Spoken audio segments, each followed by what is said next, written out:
And Namaskar, welcome back. So, this was the last slide where we were talking about the thrust fault scarp. And what we discussed in the previous lecture was that the geometry of the fault plus the material will play an important role in sort of an surface manifestation. So, the surface manifestation of deformation will mostly depend on these two factors. Okay. Of course, there is a sense of slip we talked about, and also the amount of slip. Now, before we go into this part, the detail of the trench which we did across the Pinjore Garden Fault, this is named as Pinjore Garden Fault, which is around 20 kilometers from Chandigarh. And this is an fault which was identified in the inter mountain valley, which is known as zone. No, this is Pinjore Dun.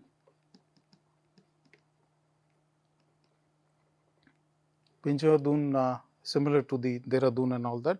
So, local name for the valley, intermountain valley, we say as in Dun. So, if you carefully look at the field photograph, this side is up and this is down here. Okay. So, what we came across in this trench was because of the change in the angle of the fault, the deformation pattern was observed of different type. Okay.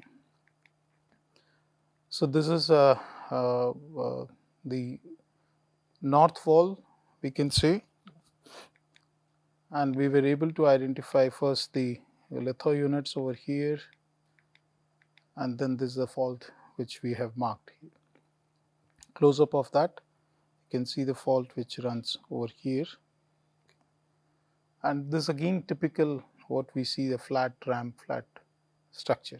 Okay. So, sketch of this, if we see again, we were able to see that there is a high angle over here, then it becomes little bit flat, then you have a ramp here, and then the angle changes. Okay. So, on the north wall, we were able to see a clear cut displacement, and clear cut displacement we were able to observe when we identified or demarcated different units. Okay. So, clear cut deformation is over there, and then we also learned in the previous lecture that net slip, if we have to calculate, then we will calculate in this way. Okay. So, this will be the amount of slip you will talk about, okay, net slip. But on the other wall, we saw something different. Okay. Another important point which you can identify here is that is your fault or fault propagation folding, that is on the tip of the fault you see folding of material, and this we can see clearly with the fabric which was been identified. So, this was a clear cut deformation we were able to see at the tip of the fault. Okay. So, this is typical of fault propagation folding.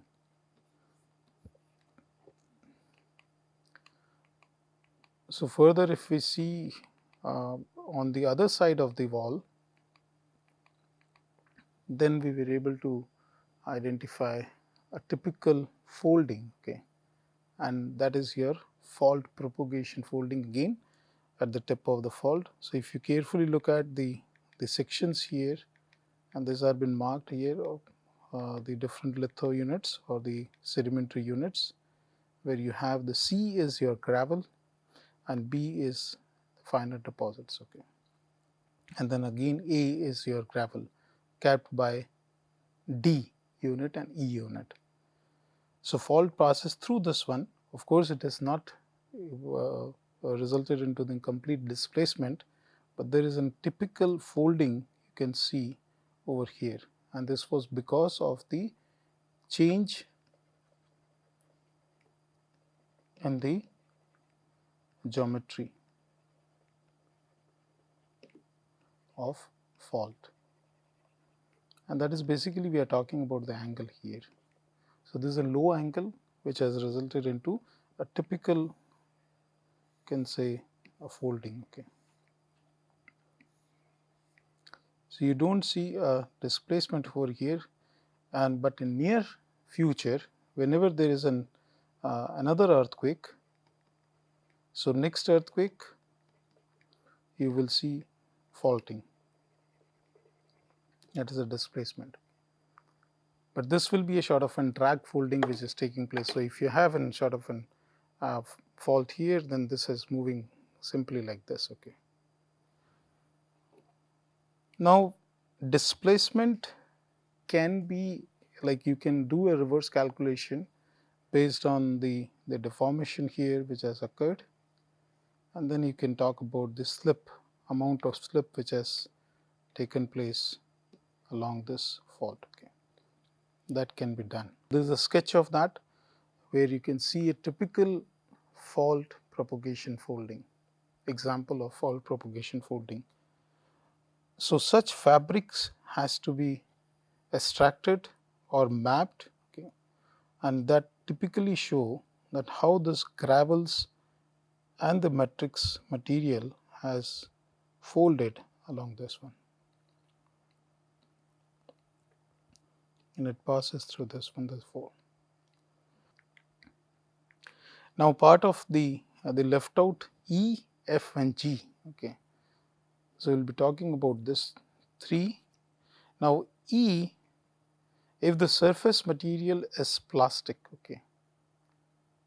So, as we talk about the material, nature of the material, then this plasticity will be mostly seen in a finer deposits like silt, very fine silt and clay. That will result into the formation of the pressure ridges. Okay. So, E, you can see that there is a sort of a bending here, but at the same time you will see a sort of a flexuring which has developed. And similar feature we were able to see in 2001 Bhuj Trench. Okay. Then F is again a low angle pressure ridge. So, if you are having a bending which is taking place, then again this type of deformation you will come across. Then G is oblique. So, if the sense of slip, if you have an oblique, it is not exactly perpendicular, then you may see a sort of a shearing which is taking place, and that shearing will be in a sense of your compressional tectonic environment. So, again this is like you have this side is coming towards you, okay, and this is moving away from you. Okay. So, it is a right lateral deformation with thrust component or reverse component, you can say, in the compressional tectonic environment, and such features also can be seen on surface. Okay. So, this is one of the example which we came across in just above, we can say, the northern portion of the Pinjore Dune. This is Pinjore Dune, and then the northern side, the mountain range. At the base of that, we were able to see the N echelon faulting. So, we call this as an N echelon pressure ridges, okay, which will not be continuous, but you will be able to see sort of like this. Okay. So, in our case, what we saw was that these are the N echelon faults. Okay. So, this is a stereo photograph. So, N echelon deformation can also be seen in a compressional tectonic environment. Another feature which we were able to observe, which is a typical uh, geomorphic marker which one should keep in mind when doing the survey, was over here, okay, in this portion. And what we saw was that there was a scarp here, and then we were having a sort of an back tilt like this. Now, why we say back tilt? Because this all deposits are alluvial fan deposits. And if you take slope from this side and go down, then you will be able to see a sort of, if I put a section, then you have hills, and then if you come down to the plain areas, then the slope will be like this, the deposition of the alluvial fan. But this slope, what we were able to see was opposite. Okay. So, for example, this is the surface here, and then you are having a topography. So, this place we were able to see something like this, okay, which is typical of what we call back tilting. And this is common in thrust and fold belts, okay, very common. I will show you the field examples also. So, what we were talking about, the Doon valley and all that. So, this image, this is a Corona satellite photographs. So, this is your Chandigarh city over here, then you have Upper Shivaliks, and then Pinjore Doon, and then you are having the Lower Shivaliks hills. Okay. So, this Doon is the intermountain valley between two mountains. Okay. So, that is what we locally we call Doon. Okay. And this is this Pinjore Doon, which is hardly located around 20-25 kilometers from Chandigarh city, and this part is your Indo-Gangetic plain. So, after having this complete understanding of the fault scarps and all that, as we have already discussed, that we prepare a detailed tectonogeomorphic map where we mark all the deformational features. So, this is sort of, and what it indicates is a warping, okay, where you have tilt on both the sides, okay, and you have there is a folding which is taking place. Then one side we say a sort of there is another indication, there is an active flexuring over here. So, active flexuring has been marked like this, okay, that shows that this is something we see a sort of a deformation of the surface like this. Okay. Then direction of the tilt at several locations we have marked, one is here, another is here, okay, third one is here. Okay. And then you have one which I was discussing, this is the part of the N echelon faulting you see, and this portion I'll just show the photographs. This is again you see a back tilting like this. Okay.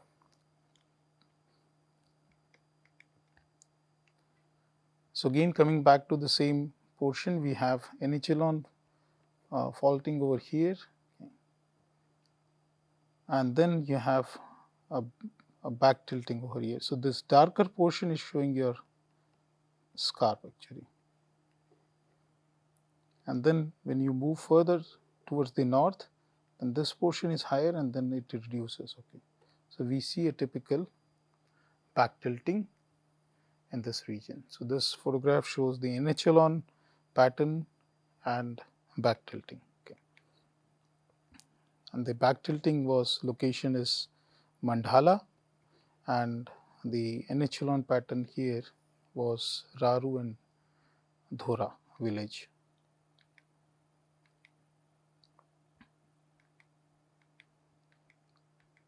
So, this arrow shows the N echelon faults which goes further here, okay, and then you have the mandala which shows the back tilting. It's a part of the NHL on faulting only. So let's see this photograph, field photograph of this one, which the photograph was taken from this side, viewing uh, the the river bank. That what we see something like this. Okay, so you have typical back tilting over here, and this will be the, so if you put an fault here, then the fault will passes through this. In section, it will go something like this. Okay, and the topography you see here, this is the original slope, but the slope is getting like reverse over here. So this is typical of back tilt. Another one at in the Pinjordun itself. So fault runs through this one, this area over here. In section, it will be somewhere here, and typically indicating your back tilt. Okay. So again, the back tilt has been seen like this. Okay. So these are some tectonic geomorphic features or the markers we can keep in mind while mapping the active fault and associated landforms, tectonic landforms. Okay. Now, structures and evolution of thrust fault scarps. This part we have already discussed. Okay, so, but we will see some examples if at all we have. Okay, so this is an echelon faulting also we can compare with this. So thrust faults less than 45 degrees, often up to 30 degree or less, results into development of warps, or you have pressure ridges during the displacement. Slope of the scarp face is always less than angle of repose. This we have learned during the fault scarp degradation process, and ruptures are usually accompanied by flexures and associated secondary minor extensional faults or cracks. Okay. Sometimes such displacement with steeper scarps generated colluvial wedges. So again, the concept of colluvial wedges, if we come across, and try to remember the one of the lecture in which we were talking about the colluvial wedge in normal faulting environment. So this again the same photograph where B is your colluvial material, A is the scarp which is standing and seen on the manifestation of the deformation on the surface. Okay. This part we have already discussed. These are the various photographs, field photographs, how these scarps will behave if you, in different material, and this is unconsolidated material where the scarp, the movement is only like typical like what we call the bulldozing effect over here. Okay, in this case also, in this case you have, and then typical of a warping surface. Okay, but in some places you have exposed scarps. Okay, so let's see about that how we will be able to differentiate with different faulting environment, and this part we have already discussed in the Himalayan about the Himalayan tectonics. Okay, now this bulldozing effect is very common in thrust and fold environment, provided apt material is there. That is mostly the unconsolidated material. Okay. So mostly in most of the cases, what we observe even in the trenches, not only from the India Himalayan region, but from other part of the world, that there is a propagation of deformation in the frontal part, and this we discussed in one of the lecture where we were looking at the sandbox model. Okay, that how the deformation will be taken up by the frontal portion. So movement along the thrust faults result into the formation of pressure ridges or humps or mole tracks. Okay, so this is a typical deformation which we expect in thrust faulting environment. Okay. Then second one is that it will be taken up further along the new fault, and when this happens is bulldozing effect. Okay, the hanging wall block, the block which is sitting on the top of the fault, okay, slides on former ground in such a way that this soft sediment along with topsoil are bulldozed, okay, in the front, that is on the in the just front or the toe of the scarp, okay.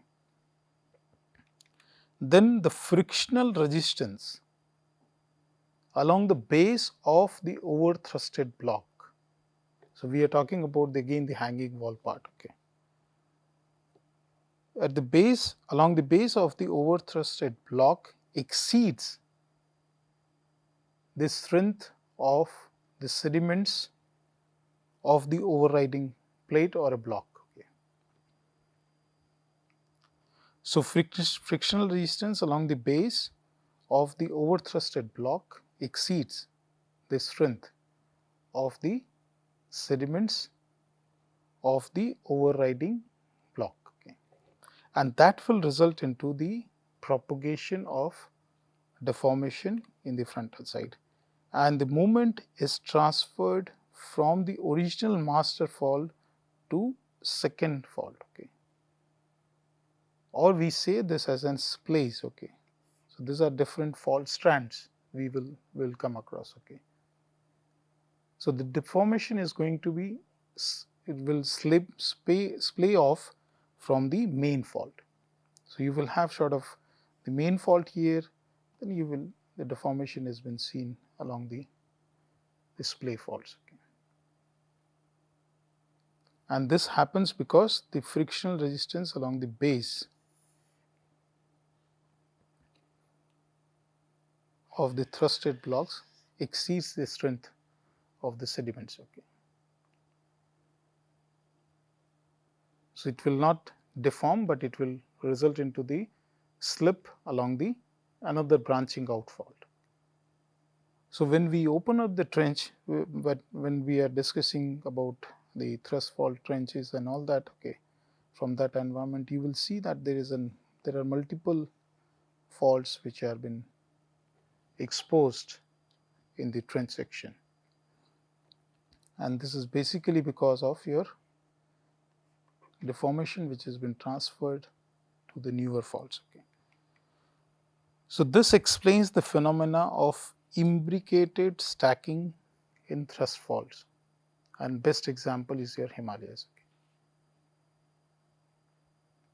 So, if we just say the previous slide where we were talking about that you have a sort of a décollement and then you are having a splays which are coming. So, this is on the large scale tectonics, okay. But at the same time these faults are also breaking up in a smaller branching out faults, okay, and what we call imbricated faults or splays. We also term this as an fault, different fault strands, okay.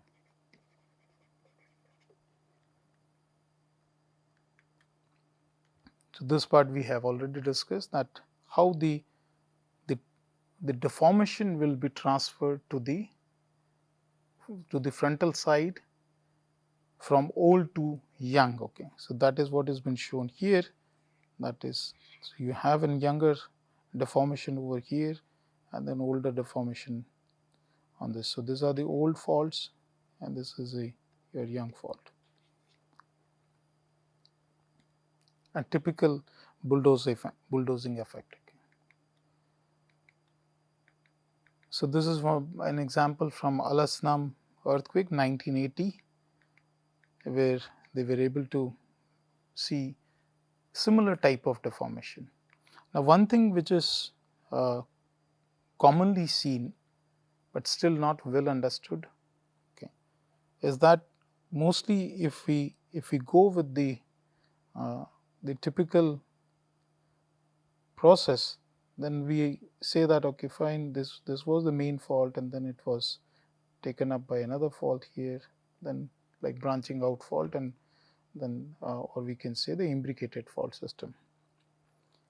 So, not always you will find, this is our observation in the trenches, that the deformation will be mostly taken up by the frontal fault. Okay.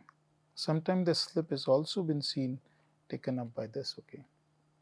So, if you are having multiple earthquakes, of course, the mother fault remains the same over here, but the deformation may be taken up by, so for example, you have earthquake 1 here, then earthquake 2 may be on this. Okay.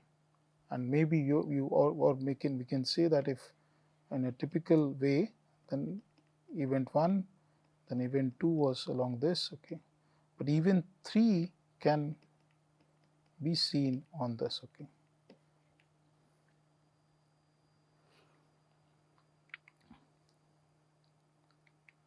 Now, structures and evolution of reverse fault, that was your thrust faults. In the case of the reverse faults, what we see is that again we are having greater than 45 degrees typically, and norm thrust faults we were looking at the angle which is less than 45 degrees. Okay. So, this is the part which we have already discussed. So, if you are having loose material in the on the top of your rocky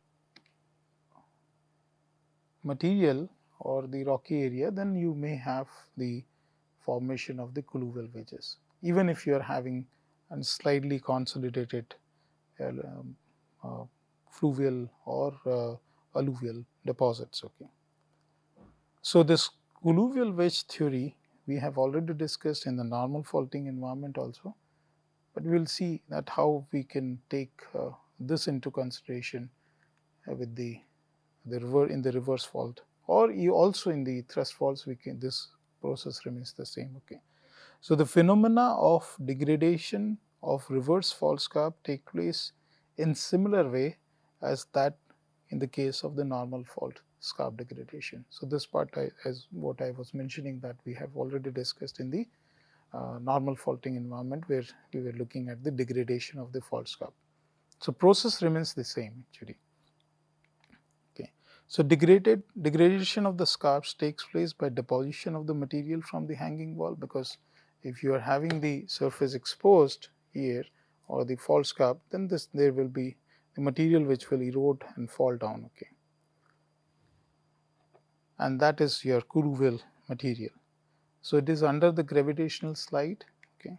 Wash process. Studies have proved that colluvial deposit across reverse fault scarp usually show fining upward sequence. Okay. So, this is what the overall process. So, first you will have the debris deposits, and then you have slowly at the waning stage you will have a finer deposits which are been taking up. Okay. So, identification of recurrent faulting on the basis of colluvial wedge. So, this part we have also discussed in the normal faulting environment, okay. But this is a reverse fault. So, let us see how we can identify different events. Okay. So, before that let us see some details and then we will move to that. So, occurrence of colluvial wedge in trench investigations are usually used to decipher number of earthquakes. Of course, we take into consideration the displacement or the relation cross-cutting relationship, but at the same time we also try to look for the colluvial wedges. Okay. So, multiple colluvial wedges is indicative of more number of events on that. So, colluvial debris, how we will be able to differentiate this colluvial material from the normal material which existed in that portion. Okay. So, colluvial debris comprises rubles, okay, collapsed blocks of the hanging wall, and some fragments of pre-faulted surface. Okay. So, it will have a sort of a mixture of that. Okay. So, details of colluvial wedges. The collapsed colluvial material blocks will show disoriented stratification. So, blocks which have been fallen here will have disorientation. For example, the soil has been seen like this, but here you will have the orientation is different of the soil blocks. Okay, that is basically the primary sedimentary structures. If you have to, material will be fragile, will not as compared to the surrounding material. Initially large clast will collapse, followed by smaller one. That is what we are talking about. The fining upward sequence will be seen. Okay, you will have fining upward sequence. So, larger blocks will be from the debris and then covered it by the finer deposits. Okay. The repetition of faulting activity will result into repetition of same cycle of erosion and deposition, and then finally stabilization of the scarp slope. Okay. Repeated faulting will produce stacking of colluvial wedges, where each colluvial wedge represent individual event. Okay. So, with this we will stop here and we will continue in the next lecture having more stories about the trenching part in thrust faulting environment. Till then, thank you so much. Namaskar.